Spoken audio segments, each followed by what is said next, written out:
assessments here are correct, these are very covert weapons, aren't they? That's correct. There's no entry or exit wound. How they're designed is to make the target feel like they're crazy, like they're imagining things. And you guys also said that these attacks are happening right here in this city, is that correct?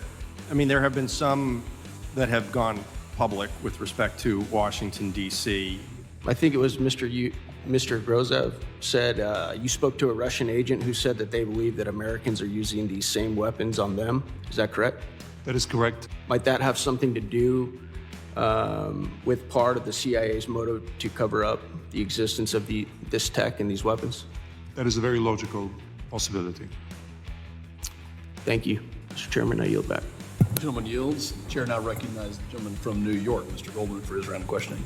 Thank you, Mr. Chairman, and thank you to our witnesses for being here. Mr. Grozev, I want to follow up a little bit on the interactions you've had with Russian intelligence about these AHIs.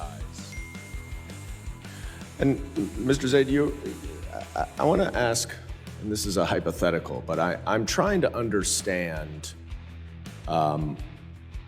why our government would try to block information sharing or conceal information that they have. And one thing that comes to mind is whether there's an operational risk to revealing any of the details of their investigation. Is that something that you have come across in any of your work? There's a lot of reasons why the information might not be publicly released. And I do think that's something we could address more in a classified environment to explain that. But there are understandable reasons why the U.S. government has not revealed much of what it knows. There's some long-term things that needs to be done in terms of new acts. But in the short term, we need to do things like implement the original Havana Act. DoD still hasn't done it. They still have not implemented the Havana Act.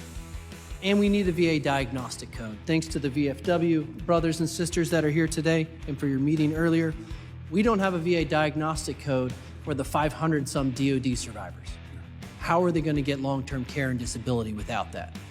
Yeah. Well, I hope this issue you see in a room that is often contentious, explosive, volcanic, that you've got members on both sides who first honor and salute the victims and want to do everything we can to make sure that they're made whole, and if they can return. And then, of course, as the victims have wanted to do, make sure we do everything possible to prevent anyone else from suffering from this. And I yield back. Thank you, Chair. A new intelligence report has concluded that the mysterious illness known as Havana Syndrome was not caused by a directed energy weapon or a foreign adversary, contradicting long-held theories about the origins of the ailment that has affected hundreds of U.S. diplomats and intelligence officers worldwide. The report, released on March 1st, 2023, represents the most comprehensive assessment to date by the U.S. intelligence community on the perplexing syndrome, which first emerged in 2016 when American personnel stationed in Havana, Cuba, began reporting strange sensory experiences, including loud sounds, pressure in the head, and nausea. Similar incidents have since been reported in other countries, including China, Russia, and even within the United States. According to two intelligence officials familiar with the report, 5 of the 7 agencies involved in the assessment concluded that it was very unlikely that a foreign adversary was responsible for the reported incidents, either as a deliberate act or as an unintended consequence of other activities. One agency deemed it unlikely that a foreign actor was involved. The report's findings contradict the claims of many affected personnel who believed they were targeted by a hostile force, possibly Russia or another adversarial government, using a directed energy weapon or some other advanced technology. The available intelligence consistently points against the involvement of U.S. adversaries in causing the reported incidents, the report states, according to one of the officials. The assessment also examined whether an adversary possessed a device capable of using energy to cause the reported symptoms, but the agencies involved found no evidence to support this theory. The report's conclusions have drawn criticism from some victims and their advocates,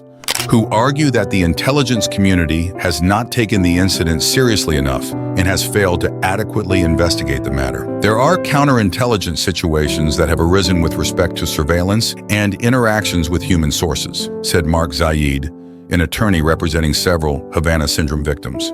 There are technical situations where electronic devices have started to act strangely in the midst of what the human sources were experiencing. There is absolutely no doubt that our foreign adversaries are very capable of doing this. However, the intelligence officials involved in the assessment maintain that they thoroughly investigated every lead, including those mentioned by Zaid, and found no evidence to support the involvement of a foreign adversary or the use of a directed energy weapon. We cannot tie a foreign adversary to any of those incidents, one official told reporters. The report's findings have also raised concerns within the U.S. military community, where some officials have expressed doubts about the intelligence community's conclusions. While the intelligence community's assessment is certainly thorough, we cannot rule out the possibility of a directed energy weapon being involved in these incidents, said General Mark A. Milley, chairman of the Joint Chiefs of Staff. The symptoms reported by our personnel are consistent with the effects of such weapons, and we must remain vigilant in protecting our forces from potential threats, regardless of their origin. Despite the report's conclusions, the intelligence community has acknowledged that there are still gaps in their understanding of the phenomenon and has vowed to continue investigating the matter. We continue to prioritize our work on such incidents, allocating resources and expertise across the government, pursuing multiple lines of inquiry, and seeking information to fill the gaps we have identified, the Office of the Director of National Intelligence said in a statement. The report's release has also reignited debates about the nature of the syndrome and the potential psychological or environmental factors that may be contributing to the reported symptoms. Some experts have suggested that the incidents may be the result of mass psychogenic illness, a phenomenon in which individuals within a group experience physical symptoms that are not attributable to any known medical condition or external cause. Others have pointed to the potential role of environmental factors, such as exposure to toxins or electromagnetic radiation, in causing the reported symptoms. Regardless of the report's findings, the Havana Syndrome saga has highlighted the challenges faced by the intelligence community in investigating and responding to emerging threats, particularly those that are difficult to detect or attribute to a specific source. As the investigation continues, the U.S. government has pledged to provide support and medical care to those affected by the syndrome, while also working to identify and mitigate potential risks to personnel serving overseas.